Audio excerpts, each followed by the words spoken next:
Parashat Shemini, and we're up to the Aliyah, the sixth Aliyah, Shishi. This Aliyah speaks about all different types of kashrut. We're talking about animals, we're talking about birds, we're talking about fish, right?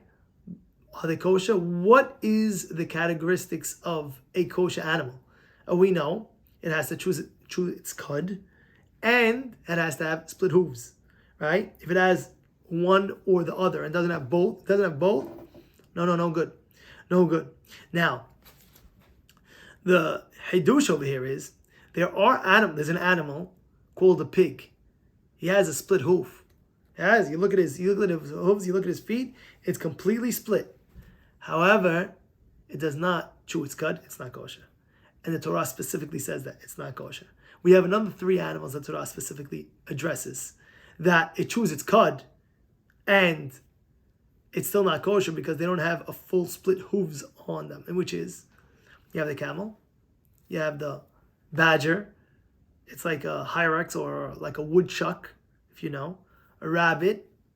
So these three are exceptions. They are not kosher, even though it chews its cud. Now, what's this chewing the cud for?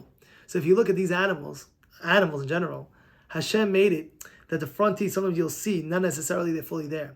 And they just softly chew it. And it doesn't completely, it's not completely grinded up in their mouth. So Hashem made it that the animal has 4 stomachs. It goes down into 2 stomachs, digests it a little bit, breaks it down even more, brings it back up, chews it much better. Now it's much easier for the animal to chew. And then it goes back down to the 3rd and 4th stomach. This is like the greatness of Borei Olam that we see. Like, you say something, what's the hole in yeah? No, ma'aleh gera. Ma'aleh gera means it chews its cud. Yes, it's a kosher animal. It has that bowl. And for the fish, we have, everybody knows, snapir v'kaskeset. What is that? It has to have fins and it has to have scales, like a salmon or a tuna, right? Those have fins and scales. You're allowed to eat it, right? If it doesn't have, it has one or the other, that will not be kosher. If it just has what? Like a shark is not kosher, an eel is not kosher. What about birds now? Let's go to birds. We went to fish, we went to animals. What about birds?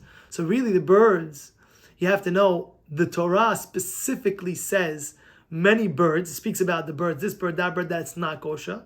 And as long as it's not in that category, it is kosher. So it's just whatever the birds are excluded are not kosher. Everything else is kosher. But being the fact that sometimes we have to have a tradition passed down Mesorah in this aspect, which is the bird that will be kosher to eat, that will we eat. Otherwise we won't, because maybe it's in that category of those that were in the Torah not to eat. And what are those? Those are the birds. A lot of them are the birds that have claws and they rip their prey with the claws. Hashem says, no. We cannot, you will not be able to eat those animals, those ferocious birds. And this is like one of those things that we say, you are what you eat. You know what I mean? You don't want to be mean. We're not mean people. The Bnei Yisrael are Bnei Rahmanim. We are all merciful people. And therefore, the foods are very, very important to see. It goes actually into your bloodstreams. It turns into enzymes. It turns into So you are what you eat. Yes, whatever you put in your system, yes. And therefore, something called Timtum HaLev. What's Timtum HaLev? Timtum HaLev, if heaven forbid, if a person eats non-kosher, there's something called Timtum HaLev. It could affect the person. It's like, what? Clogged arteries. You ever hear of something called clogged arteries? You eat too much fried food, a person can get clogged arteries. Yeah, like the schnitzels and the fried kibbeh, whatever it is. You eat so much of it, it could clog your arteries, and then the blood can't flow properly into your arteries. Same thing with non-kosher food. You always have to be very careful eating kosher, because if you eat non-kosher, heaven forbid, it could clog parts of Hashem called Timtum HaLev, the mind, and this and that. It's not good for us. And therefore the Torah specifically warns us, this is kosher, this is not. Have a good day.